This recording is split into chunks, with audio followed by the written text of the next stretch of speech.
Hi, I'm Rocco Stano, and welcome to StoryMakers.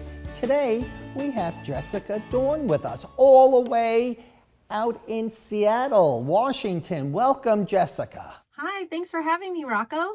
Yes, and thanks for joining us remotely. You have a book called Stay at Home. You know, many people have been staying home for many different reasons. Sometimes, for whatever reason, our government may ask us to stay at home. And your book talks about not only people, but animals that stay put. Yeah, I wrote this book to help me and my daughter find some peace and some fun activities to do while we're staying at home. That's great. Rocco, you mentioned that people stay home for various reasons, and one of the things that influenced me to write this book is over 100 years ago, my grandmother stayed home with the pandemic and other illnesses, and she would tell me stories about activities and creatures that also stayed at home. So your grandmother used to tell you stories about creatures that stayed at home? Yes, Rocco, that's right. She would tell me stories about all kinds of creatures, including fairies living in the wall, mythical creatures, and real creatures as well. And you have real creatures in your book that stay at home. Can you tell us of a few of those creatures that stay at home? Yeah, one of my favorite creatures that stays at home is the squirrel. My daughter and I am so hyper and so active all the time that we really relate to the squirrel.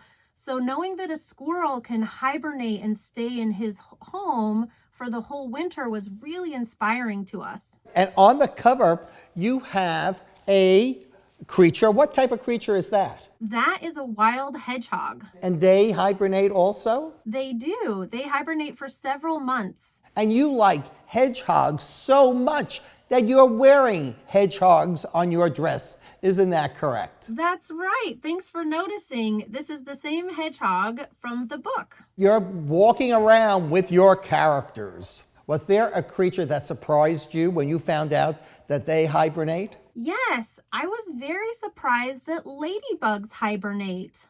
I thought that they were new every spring, but it turns out that they hibernate in clusters. We're all looking for things to do when we're at home.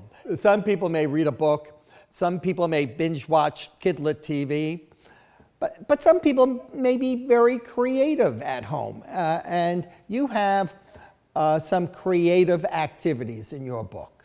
That's right. And one of the activities that I really like, that's my favorite, is building a blanket fort. Because you can bring in your stuffies, your favorite book, you can make it big or small, and it's nice and cozy. You mentioned the blanket, and I just happen to have a blanket right here. And it has a famous character, Winnie the Pooh, on it. So I also brought a blanket. So we could be multiple things. You go first. What can you be with your blanket?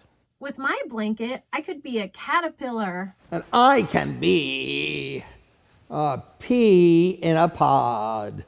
That's right, Rocco. And I can also transform from a caterpillar into a butterfly. I'm a pea in a pod, or I can throw it over my shoulders and be a superhero. Let's toss our blankets off to the side. So you had a blanket fort, but you had another type of fort in your book. That's right. I also included a box fort. Right, you know, so many people order things online and they arrive at your house and you end up with all these cardboard boxes. You can recycle those boxes into a box fort. So there are 3 different versions of your book. One's English, and one's in Spanish, and one's in English and Spanish. So Jessica, can you teach me how to say butterfly in Spanish? Yes, I can, Rocco. The way you say butterfly in Spanish is mariposa. Mariposa. That's right. Very good. I'll add that to my list of words that I've learned on StoryMakers. Excellent. We talked about creatures that hibernate, but some plants hibernate also, don't they? That's right, they do. One of the plants that hibernates is a bulb, which is normally a flower, and they'll hibernate all winter, and they're some of the first flowers that come up in the spring. Like daffodils and tulips? That's right.